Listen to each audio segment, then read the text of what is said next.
My sister told everyone I was lying about being pregnant. Then the DNA results arrived. After 3 years of fertility treatments, miscarriages, and more heartbreak than I thought I could survive, I finally got pregnant. My husband and I were over the moon. When we shared the news with our family, everyone seemed happy for us, except my sister, Rachel. She smiled, hugged me, and said all the right things, but something about it felt fake. A few weeks later, I started hearing rumors. Apparently, Rachel had been telling people my pregnancy timeline didn't make sense and hinting that my husband might not actually be the father.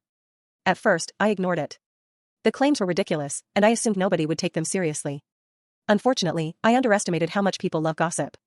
Soon relatives were asking strange questions, family friends were whispering behind my back, and what should have been the happiest time of my life became stressful and humiliating.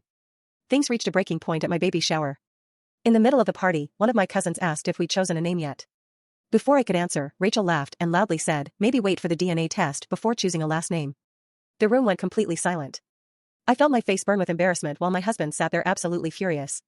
Rachel tried to play it off as a joke, but everyone knew exactly what she was implying. That night, my husband told me he was done letting her spread lies. After our son was born healthy and perfect, he quietly ordered a DNA test. Not because he doubted me for a second, but because he wanted undeniable proof that Rachel could never argue with. A few weeks later, we were all gathered at a family barbecue when Rachel started making little comments again. That's when my husband stood up, pulled a folder from his bag, and placed it directly in front of her. Inside were the DNA results confirming he was our son's father with a 99.99% match. The entire table went silent as relatives passed the papers around. Rachel's face turned bright red. Then my husband looked at her and calmly said, "You've spent months calling my wife a liar. Do you have anything to say now?" For the first time in her life, Rachel couldn't talk her way out of it.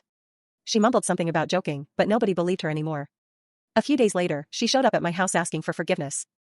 I looked at her, then at my sleeping son, and said, "You were never worried about me. You were jealous that for once, nobody was paying attention to you."